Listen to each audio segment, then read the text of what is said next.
Uma vida com propósitos, de Rick Warren. Dia 11. Tornando-se amigo de Deus. Assim como tivemos restaurada a nossa amizade com Deus pela morte de seu Filho, sendo ainda seus inimigos, certamente seremos libertos da punição eterna por meio de sua vida.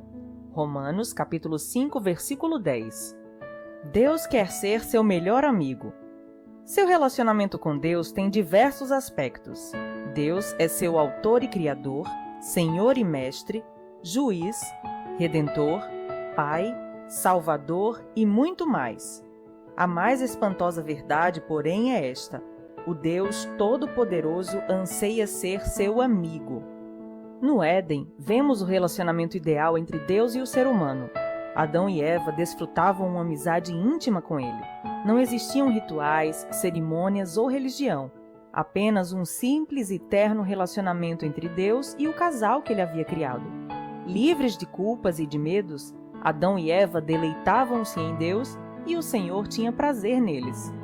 Fomos feitos para viver continuamente na presença de Deus, mas após a queda, aquele relacionamento ideal foi perdido. Somente umas poucas pessoas no Antigo Testamento vivenciaram o privilégio de uma amizade com Deus. Moisés e Abraão foram chamados amigos de Deus. Davi foi chamado um homem segundo o coração de Deus. E Jó, Enoque e Noé eram amigos íntimos de Deus. Entretanto, medo de Deus, não amizade, era mais comum no Antigo Testamento. Então Jesus mudou a situação. Quando pagou nossos pecados na cruz, o véu do templo que simbolizava nossa separação de Deus foi rasgado de cima a baixo, indicando que o acesso direto a Deus estava novamente disponível.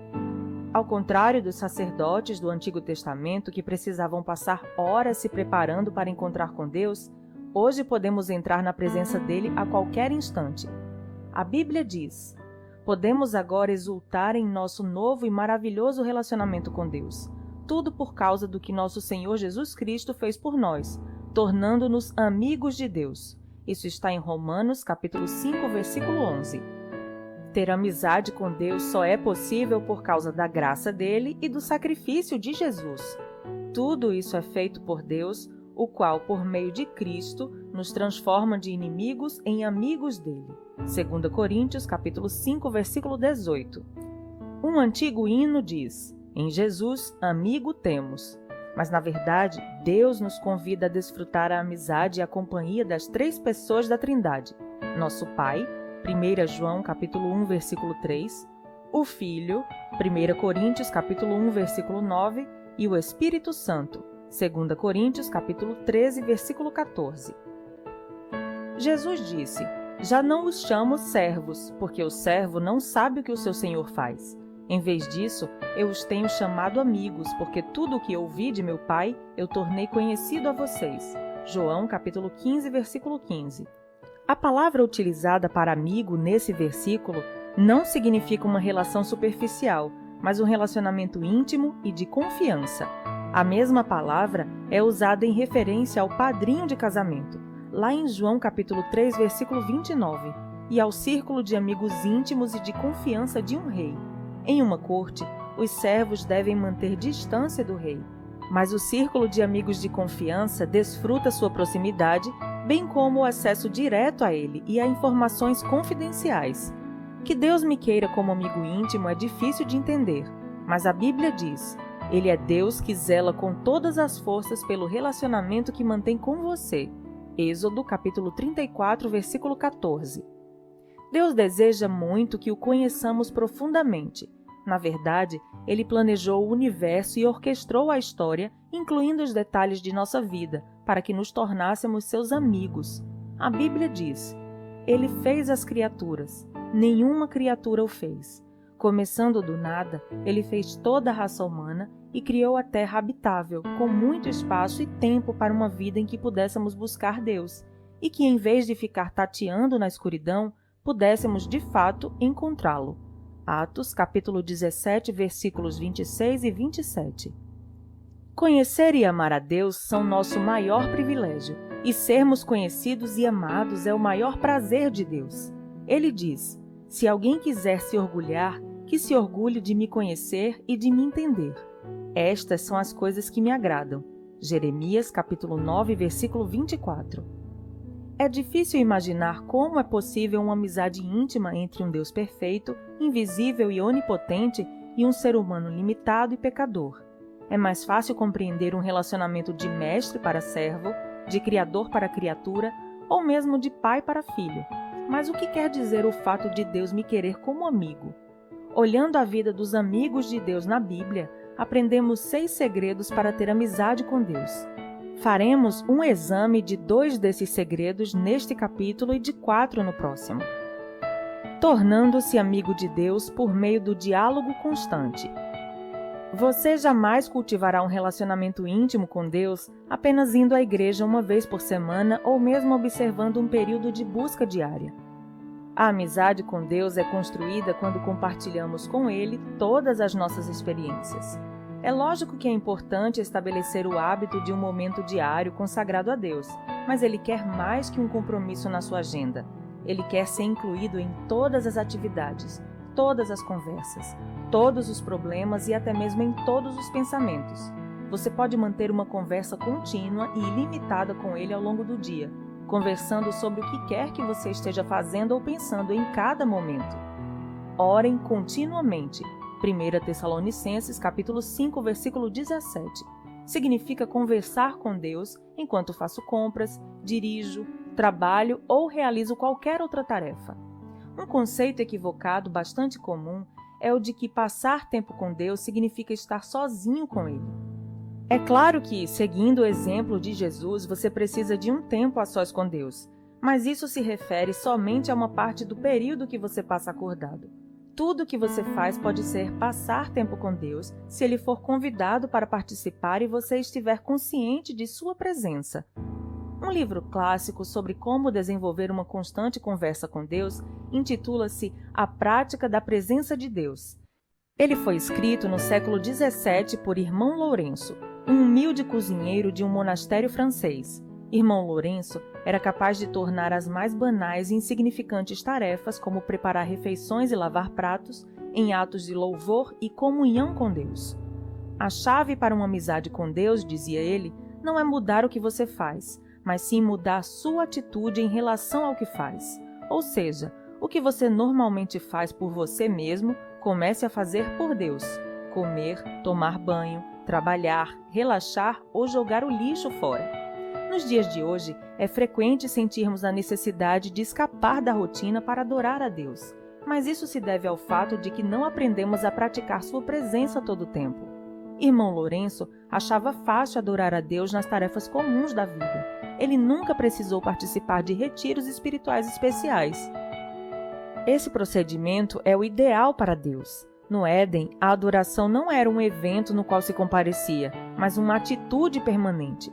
Adão e Eva estavam em constante comunhão com Deus.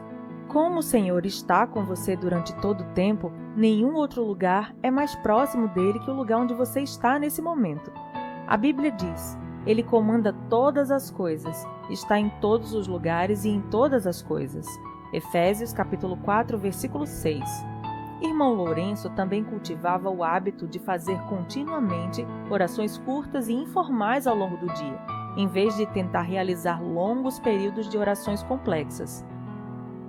Para manter o foco e neutralizar divagações, ele dizia: não o aconselho a usar uma grande variedade de palavras na oração, visto que longos discursos são um frequente motivo para devaneios.